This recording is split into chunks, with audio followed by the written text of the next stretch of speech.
Now, if you're unsure who you should be buying for Game Week 4, don't worry, I've got you covered as I asked my FPL experts for their top picks for this game week.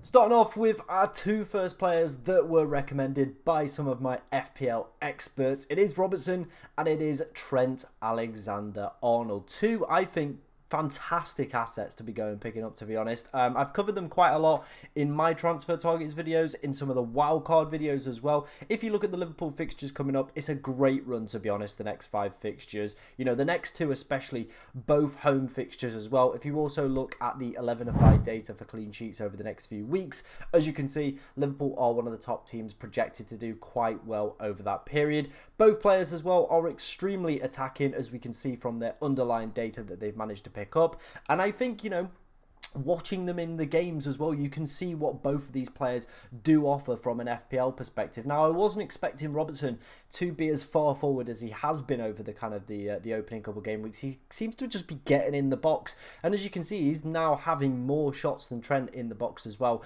However, it is that potential, that for me is slightly favouring a move towards Trent Alexander-Arnold. I think if you're on a game week 6 wildcard as well, these two could be great pickups for those next 2 games. Now, obviously, if you've maybe got an Arsenal defender, or maybe you've got Gvardiol or Porro, it could be worth just taking a gamble on these two for the next 2 weeks, hitting that wildcard button, and then obviously you can shift them on afterwards if you don't fancy going for a more premium defender. However, if I feel I was looking to invest into that Liverpool defence, good clean sheet data, both have got great attacking potential as well. So I think both of these players could be fantastic pickups for you and your side in game week 4. Next up, we are going to take a look at the Brighton assets. A lot of my FPL experts were recommending them, and as you can see over the next few weeks, there is some very, very good fixtures. They do tail off a little bit after that, so obviously you are going to need to have bench cover, for any of these players that you do bring in. Obviously, the most popular one, of course, is going to be João Pedro. Now, with him, we are still waiting to see what is going to happen with this late call up to the Brazil national side. It means he's probably going to be playing, or maybe on the bench, or something like that, or within the squad on the Wednesday. That game kicks off at 1:30, so realistically he's not going to be back in the UK, I would say, till Thursday at the earliest, and then I feel like Brighton potentially would just give him a day off, so he's probably not going to be back in training until Thursday afternoon or Friday morning. Whether or not then they go and risk him for the game on Saturday against Ipswich is a completely another situation. They might give him a rest because it does seem like he's such a big player for this side. They've got plenty of other attackers that could very easily go and fill in that 10 role as well. Obviously, Ruta did it for large parts of his spell during at Leeds, so it's not like they're short of high quality players. You don't spend 40 million on a player like that if you're not going to play him when other players aren't fit or fully available. So it could be one of those. Obviously, we are going to have to wait and see what the manager does say. So I think if you are looking at him, I would just wait to see what happens with that Brazil game first, and then let's wait and see what the manager's press conference has to say regarding his potential involvement on Saturday, because he could very easily come out and just basically say, yep, he's going to play, or nope, he is not going to be featuring this Saturday.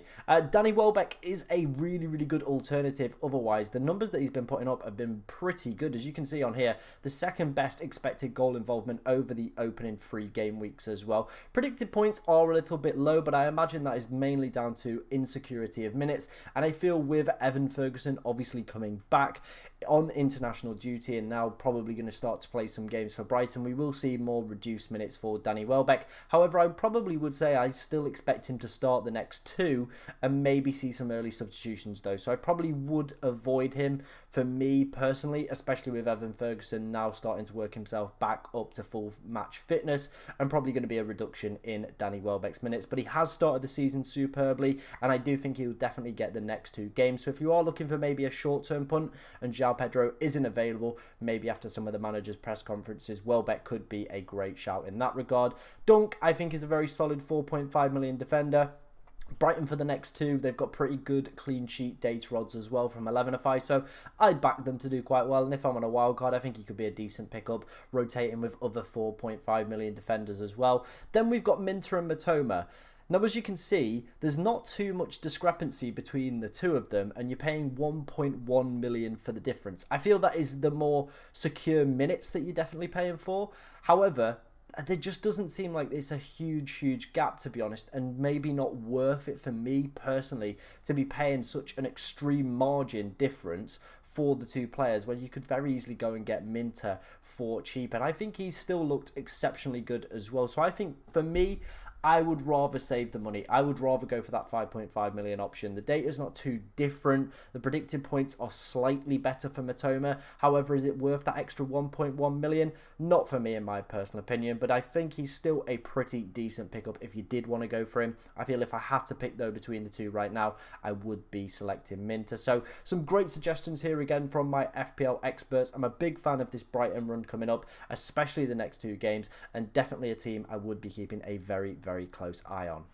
Next up is going to be somebody that was an FPL troll and a half last season. If you've ever watched mine and Jake's preview streams on Wednesday and Thursday nights, this man won a lot of the Bed Shitter of the Week awards, to be honest. Mainly down to some very terrible performances. A lot of misses, a lot of heartbreak, a lot of benchings as well. However, this season, it does seem like he is a little bit of a different beast. 3 attacking returns in his opening 3 games. Good underlying data. That was something that was very present in his game last season. Plenty of shots in the box and a great fixture run coming up for Chelsea as well. Bournemouth, West Ham, Brighton, Nottingham Forest does start to tail off after that, though, in game week 8. However, if we look at the 11-5 projected goals as well, some pretty good numbers in there for Nicholas Jackson and for Chelsea as a club as well. So, you know, could be worthwhile. A suggestion, maybe if you're on a wild card this week, or maybe you are looking to go and attack those Chelsea fixtures. Maybe you're thinking about selling Alexander Isak, or maybe you're not convinced by your forward options that you do have in your side. You've got a little bit of money left over. You're looking at a forward. Maybe you've not quite sold Dominic CalvertLewin yet. I think Nicholas Jackson's a pretty decent shout. Now, obviously, the problem we have with Chelsea is the plethora of other players that they do have available at the club. It is a big problem. I think outside of Cole Palmer, everybody else is going to see some rotation at this season. I don't think Nicholas Jackson is exempt from that either. However, he started the season really brightly. He's looked really good. The data's looking very good for him as well. Maybe this is a new leaf and maybe we're going to see a more clinical and natural finisher, Nicholas Jackson. So maybe one to watch over the next few weeks, and next time Chelsea do have a decent fixture run, could be one that we definitely go a little bit harder on. I think for me personally, I've been burnt by him before and I'm not going to quite touch him yet till I see that he's actually a proven Premier League goal scorer week in, week out, and not just somebody that creates a big chance of XG and then doesn't really manage to finish his dinner. But let me know what you think of Jackson down in the comments section. And the final player that was recommended by my FPL experts, and we're going to talk through in today's video, is Dominic CalvertLewin. Again, a player that did feature in my most latest wildcard video in the second draft as well, as an alternative to João Pedro if you did want to look at it. As you can see down the bottom, the fixtures are pretty decent. I would say outside of game week 4, that's a good set of fixtures. Obviously, the Newcastle one's going to be difficult, but it is a home fixture and you'd still imagine him to get some opportunities. He is a penalty taker as well. 1 goal, 1 assist as well. Now, the data isn't quite there. It's probably a little bit skewed. However, he's getting the big chances and he's also creating quite a few chances for this Everton side. And obviously, if João Pedro's not available and you are on a wild card this week, maybe Dominic CalvertLewin could be your man. A decent set of fixtures where you feel you could comfortably play him for most weeks as well. The big problem, though, is he plays for Everton. They're just not a team that score goals. They had the second lowest goals scored in the league last year. If you look at Sean Dyche's teams throughout the course of his Premier League managerial stint, he has never been a side that is free-flowing, benefits attacking players. It's just not his style. Now, I definitely think the fixtures are there, yes. However, it is Everton and Sean Dyche, and I just don't feel they'll score enough goals to justify going for an Everton attacker, in my opinion. Outside of a double game week, just not for me personally. Yes, this is a great fixture run, and maybe I could be wrong on this one. However, for me personally, it's not a dig at Dominic CalvertLewin. It's more a dig at Everton and the philosophy and the style of play that they play that just doesn't suit attacking football or attacking picks in FPL. Those were the players that were recommended by my FPL experts. Let me know what you think of them down in the comments section below. If you've got any questions for me as well, get them in the comments, as I will try to answer as many as I possibly can. But thank you very much for watching today, ladies and gentlemen, and good luck in game week 4.